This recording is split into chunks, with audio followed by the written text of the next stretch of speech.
Hey guys, welcome to the contents of this package podcast. We're switching things up a little bit. I'm your host for today, John Smythe, and I'm actually interviewing Wes, who's usually the host of this podcast. Wes, how you doing? I'm doing well, my man. How you doing? Good. How's it feel to be on the other side for once? It feels good to be back. You know what I'm saying? It's been a little while. I haven't executive produced a pack since Cool Breeze. Maybe a little over a year ago now. Yeah. So what exactly inspired you to start again and create this new pack? And by the way, this pack is called Rainy Season. So where did the name come from, and what made you get back in the ring? Well, it kind of came from, I just kind of felt like I wanted to do something. When you're running a company, sometimes you can get real stagnant and everything is business. And, at the end of the day, I'm still a creative. And, after a while, you just kind of find yourself saying, maybe I should try to do something. And where I was going sonically, it kind of sounded dark. So, it was one of those things where I was hoping nobody was like, "You okay, man?" You know what I'm saying? Because, yeah. But yeah, it's really kind of like a dark pack, a little bit away from the norm. I think the thing that I bring to the table is I'm more coming from like the producer angle than you guys. I'm a musician too, like you guys, but the way I create is definitely more in the vein of just a traditional producer. So Okay. a lot of playing and resampling and, stuff like that, as opposed to you guys. I mean, you guys just play anything. I'm kind of just taking real basic phrases, reformatting them, resampling them, and kind of creating brand new ones. Right. So it's it still has the feel of a lot of the packs that we've put out. It was pretty Rhodes heavy, pretty ambient, but with more of an emphasis on texture rather than technical dexterity, Exactly. for lack of a better word. Yeah. And it was definitely more, if I can interject, it was actually a little bit more pad heavy than Rhodes heavy. Okay. The foundation of pretty much every composition on this joint was pads first. Okay. But I'll let you keep going. My fault. Yeah, I think the reason why I assumed it was Rhodes, there's a certain kind of pad I know that me and Joel use. Mhm. That it's not really like a modulated pad. It's more of kind of just I don't even know how to describe it. It's almost like the sound of the Opus or like some of the patches on the Virus, but it has the warmth of a Rhodes. So sometimes when I hear it, I just assume that it's a Rhodes. Right. Well, I mean, there is some Rhodes in there. I think there's about 4 compositions that does have Rhodes in it. Okay. I did get Joel to hop on a couple of the joints as well too, just to put, add a little sprinkling of sugar on top. You know what I'm saying? Just to kind of finish stuff off. And even John McNeil actually got on bass for one of the compositions as well, just to kind of finish some things off. So I really liked where they were, but I was just basically sending each one to Joel to say, I need like one more synth or 2 more synths, I think, just to kind of take it over the top. Right. So you mentioned earlier that you run the company, and one of the things I'm curious about is, do you find yourself dipping into the same mindset or the same tapping into that same creativity it takes to run the company as it does to create packs? Do you kind of go to the same place at all? Not really. It's a totally different side of the brain. Creatively, on the business side, you're really kind of more going to what data is showing you. So if we're informed to go in a specific direction visually, or how we, convey a message or share emails and stuff like that, that's like really, really data driven. And then we get creative after that. Right. But with the pack, it's just all creativity, So I kind of got in the vein and actually discarded, I think I made 13 altogether. So I actually discarded 3 because they were a little bit too bright and they didn't go along with the overall theme. But we'll keep those for something else for sure. Yeah. Or we can just keep them for ourselves. Right. No one will ever hear it. Right. So when I was listening to these loops, I couldn't really confine this pack to a genre. Some of them were really trap influenced. I could hear trap drums behind it, and then some of them were really soulful, Hmm. and I could hear boom bap drums behind it. I resorted to really calling it more of a mood kind of pack. What would you say the mood? Well, first of all, would you agree with that? And what would you say the overall mood is? Yeah, 100%. I mean, even like naming the pack for probably like a day and a half, I was stuck on the word mood, and I just didn't want to use that word because it's, kind of felt like it's kind of an overused word. Um, but all in all, it is an extremely moody pack. Um, it's a dark mood, definitely. And it does the majority of it. I feel like is definitely more trap inspired, but I'm a boom bap guy at heart, and that will always be there. So there is some elements where it's a little less trappy, but more kind of like where you could definitely throw, just typical, like something like Nas would use, Right. in like 96 or something. You know what I'm saying? Yeah. Where it's just kind of, it's dark, but it's got some movement in it. Yeah. It was written, I think is underrated. There's a lot of what's the last song on that? If I Ruled the World. Mm-hmm. Sometimes when I listen to that, I feel like I could hear a rapper from today on If I Ruled the World. But Mm-hmm. no one, of course, no one would do it like Nas. Right. But yeah, that's the vibe that I got from it too. So where Joel came in, was he more on the trap side? Because I know Joel is. I don't even touch the trap stuff when it's time to do those packs. I just say, Joel, you know what? I'll get you on something else. We'll trade off responsibilities. You just do the trap stuff because that's not me. Right. Or was he more on the boom bap, or did he contribute to both? He contributed to both. Actually, the trap sensibility surprisingly actually came from me. Wow. So I basically had to. I was kind of joking with my wife about it. I said when I go to do stuff like this where I'm kind of outside of my wheelhouse, I usually have to take like a day or two to listen to music that I don't normally listen to. Mm-hmm. And it's interesting because a lot of the modern music I really love sonically. I just can't get with the emceeing or the lack thereof. And I get it. It's all about vibe. It's all about mood. But I really love the music. I think the music is still fresh. But I was listening to a lot of the current artists and just kind of getting the feel of like, because the other thing too about trap is it changes like every, I feel like, year and a half. Mm-hmm. It'll be like in one place, and then there'll be a kind of like, and it's weird because it's not the headliner guys. Like Travis kind of stays in one place and he doesn't really move much. Yeah. He just gives us like an updated version of what made him so great. But then you kind of have some of these like guys that are underneath the surface, what I call subsidiary rappers, Mm-hmm. kind of like that second level, second tier rappers. And I kind of feel like those are the guys that actually tend to dictate more of where everything is going sonically. Much in the same way I feel like that underground hip hop has always drove the ship, so to say. And then, the mainstream guys just caught up. So but yeah, I went a little deep into the bag. I was like, I honestly can't even tell you the name of the albums or the artists that I listened to because I genuinely don't remember. You know what I'm saying? Yeah, it sounds I didn't really get, well, at least for myself, I didn't get dark as much as I got moody.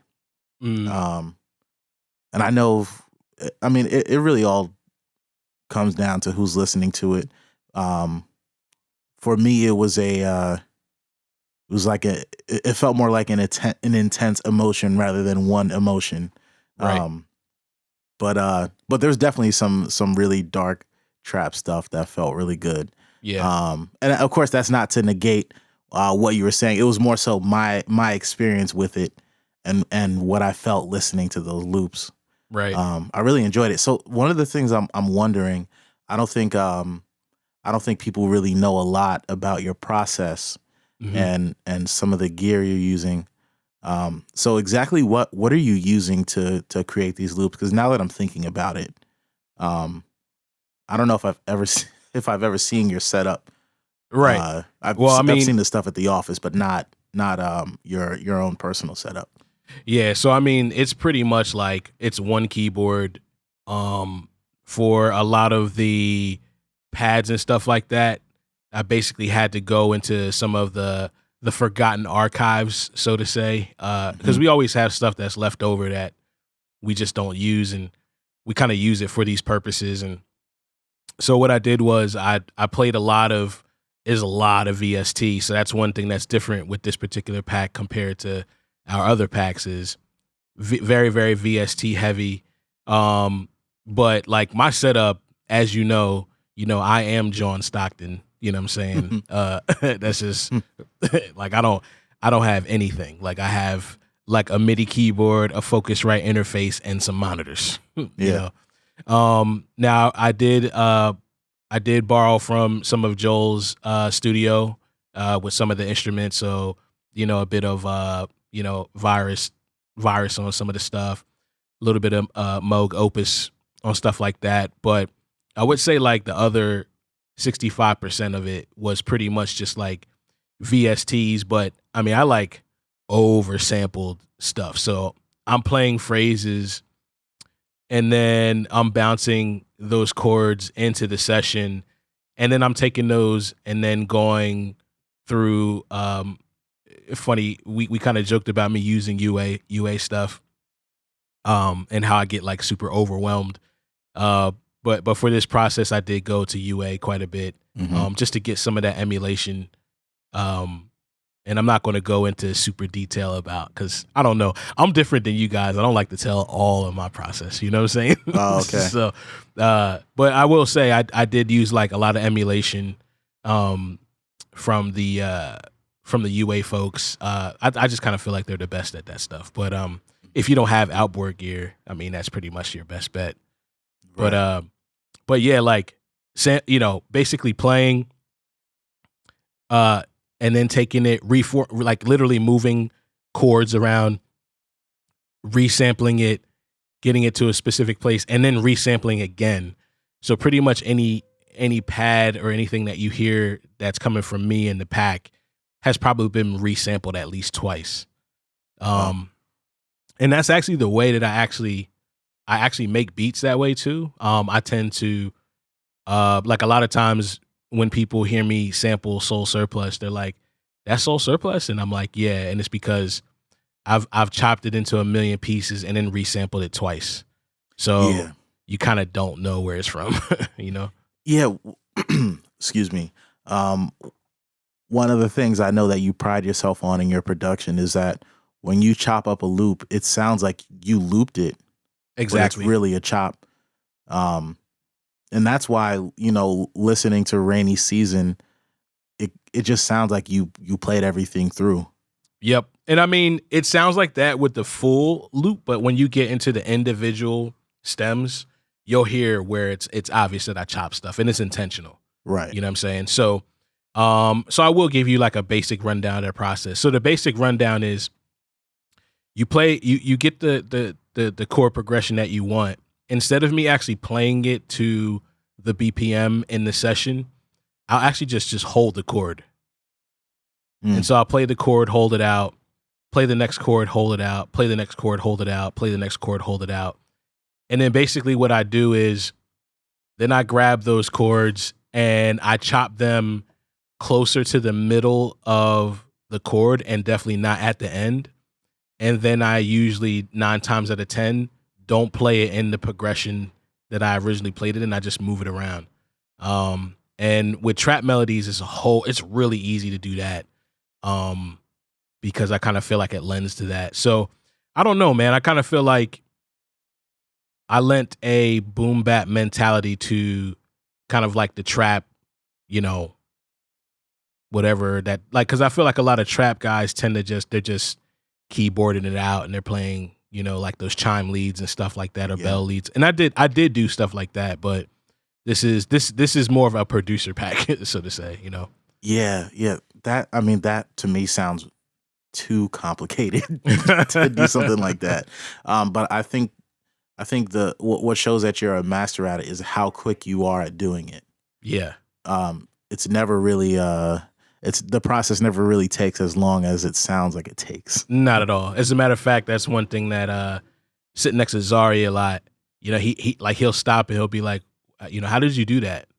And with the process I just told you, as far as like playing that chord out and then coming back, that's like 5 minutes, if that. Yeah. Whereas in somebody else, that might take them like a half hour. Yeah, whenever it's time for me to edit, like if I'm mixing a song or if I produce a song and I'm about to mix it, right before the mixing process is the editing. Mhm. And that's kind of like, the last chance you have to really change stuff before you send it off for mixing. Right. And I'll have to do things similar to that. Maybe a chord is a little off, and sometimes I'll try to copy and paste from another section and fly the chord in. But for me, what takes 5 minutes for me is just replaying it. I would never think about chopping. It's my mind doesn't even go there. So for you to just to chop chords and cut off the end, and then that's literally sound design, audio manipulation. Well, because a lot of times, especially with pads kind of like glide in, you know what I'm saying? Right. Or they kind of crescendo into the chord. So I like to kind of get it where the chord is starting to die out.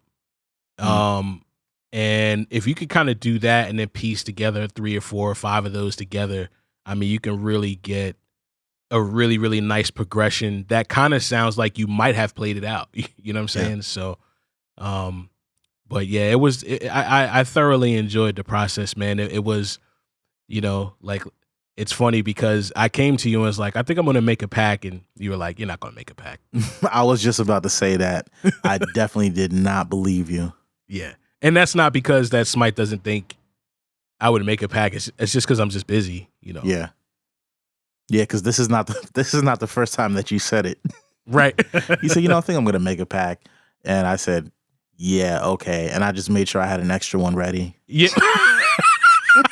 Because I knew you were gonna be busy. Like, man, I'm getting ready for this, whatever, or I gotta, do this or do that. And that's valid. Right. I mean, at the end of the day, it's my job. So, I'm kind of scared you're about to fire me and be like, yeah, I'm gonna make these next few packs. Yeah, You're right. Smythe. Actually, come to think of it, I actually remembered how to play guitar. You're fired. Oh, that's funny. So one of the last questions I had was really about your sound, and I know we talked about it a little bit, but I think one of the most significant and signature aspects of your sound are really the intangible things like space, feel, and texture. Mm-hmm. So how did these tools play into the creation of Rainy Mood? Yeah, I mean, this is going all the way back to the beginning. So unlike, most producers or, I don't think that a lot of producers now sample off vinyl because there's no point, Mm-hmm. That really involves a lot of, now that is going to take time. And, producers today are not going to do that. They're going to just, grab an MP3 or just sample something from YouTube or whatever. And that's kind of what they're going to do. But the interesting thing is, when you go that route, you're missing a lot of the natural artifacts that comes from that physical piece of property, Mm-hmm. And when I first started, I remember just how much if I got a really old piece of vinyl and it just had just the right amount of weather in it, you know what I'm saying? That Mm-hmm. and it would have that little bit of warble in it where it wasn't quite on key, stuff like that has stuck with me from the beginning. Right. And it kind of you can always pick out my production, in comparison. I think Joel is probably the closest to me when it comes to texture Mm-hmm. as a producer. Joel and I tend to bask in the sounds of weird background movement that it's really nothing. It's just like noise. Right. But it's that thing that it's interesting because I treat it like an instrument, Yeah, exactly. Yeah. And I think that's something that's learned over time. I think it's something that is very hard to master. Um, but uh, but I do think that that right there is kind of like the icing on top with this pack in comparison to maybe some of the other ones.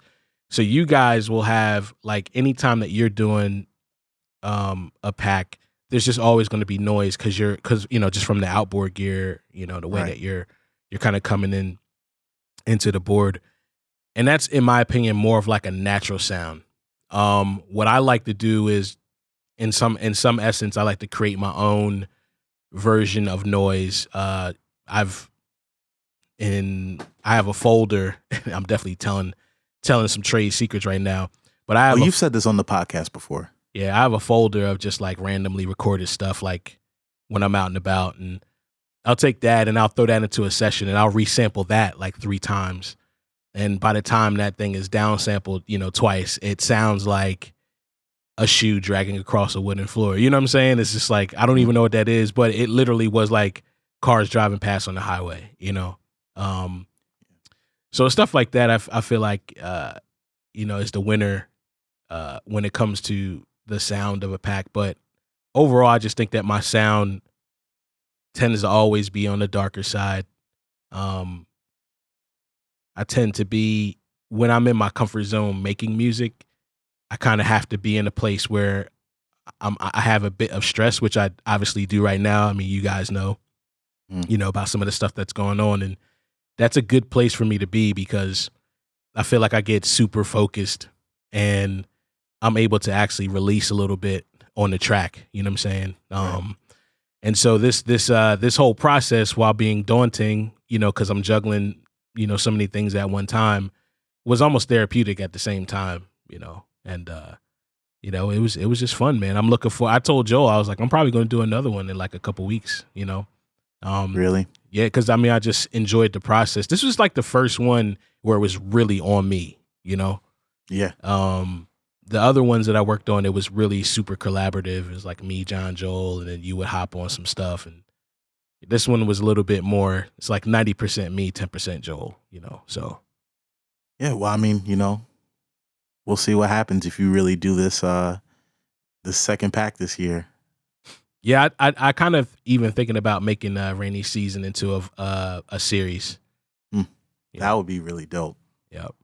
And I Yeah. think even maybe for the second one, I think I might put the cape all the way back on and actually start picking up some real instruments this time. Wow. Oh man, we gotta get you on the drums too. Yeah, a lot of people don't know I could drum a little bit. I'm a little rusty, but yeah, you put me on a kit for about a half hour, I can get some stuff out, man. It's funny. I've never heard you play before, but from what you tell me, I can tell that I can tell you used to get down. Oh yeah. I just wanted to add, what you talk about sampling off of vinyl. Um, it reminds me of an epiphany that I had, um, and that's the fact that we're so used to nowadays. Music is information, Mhm. meaning that you when you have a song on your computer, it's an MP3 file, it's a digital file. Where years ago, music was literally tangible. Yep. So like music was literally inside the grooves of a record, Yep. or it was on the actual tape reel, Mhm. um, or even the signal going through a console. Mhm. And I Mhm. think that anytime you can convert music from digital to analog, um, I mean that's literally what our interfaces do. Our audio interfaces, they're digital to analog converters. Right. Anytime you can have that in your process where you're turning your music from digital into an actual tangible thing, um, it just imparts a sense of realism into your music. And like you said, that's like having the sound of cars driving by on a road. That's the stuff that really makes a difference, and you Mhm. can really feel that. And that's exactly what I get from your music. Yeah. Yeah, I've actually quietly considered like you know, putting some money down. Maybe this is like in the fall, but uh spending some money. So we have a couple of those really good Zoom recorders, Hmm. like field recorders. And, actually just taking a day just to walk downtown and just get just mad sounds. Yeah. Because the stuff that I could do with that, like one thing I've always wanted to do is like go to a street, um, maybe like a Chinatown or something like that, where it's a lot more busy, like just just naturally on the street, there's just a lot more commotion because there's just more people just concentrated in that area, and literally get the sounds and then take it back and then basically create it where you use delay to create a BPM, and now all of a sudden these sounds turn into a rhythm. You know what I'm Mm. saying? Because of delay. Like stuff like that I kind of still want to do. I gotta carve out the time to do that, obviously. But Yeah. yeah, man. Or even side chaining it to a kick or a snare. Too many secrets. Okay, these are the actual secrets You that I are don't wilding want to right tell. now. Exactly. Yeah, so I think we should wrap this up. Yeah. Was there anything else that you wanted to add about this pack? No, man. I just really hope that everybody digs it, man. I kind of feel, I'll be honest with you. I do feel like, I'm on the freshman team in comparison to you guys. You know what I'm saying? You guys are really the varsity squad, and I'm out here like, coach, put me in, man. You know what I'm saying? No, you're actually the coach. Meaning like you're the coach who's played and won championships. And we're like the we're the sophomores and the juniors. I feel you. But you understand what I mean. Just Yeah, I get you. From a musicianship standpoint, I mean, you guys are just really that great. And so when I do stuff like this, I'm not trying to disrespect you guys in any way, shape, or form. So I really try to put my foot in it, and I just really hope that our fans and followers dig it, man. Zari said he really liked it so far, so I think that's a good sign. No, I'm pretty sure everybody's gonna love it. When you sent me those loops when you first started out, yeah, it was just a complete vibe, and I know that's what you were going for. Mm-hmm. Yeah, for sure, man. All right, well, thanks everybody for tuning in to the contents of this package podcast. If you haven't already, download Rainy Season for those really good vibes. All right, see you guys. All right, peace.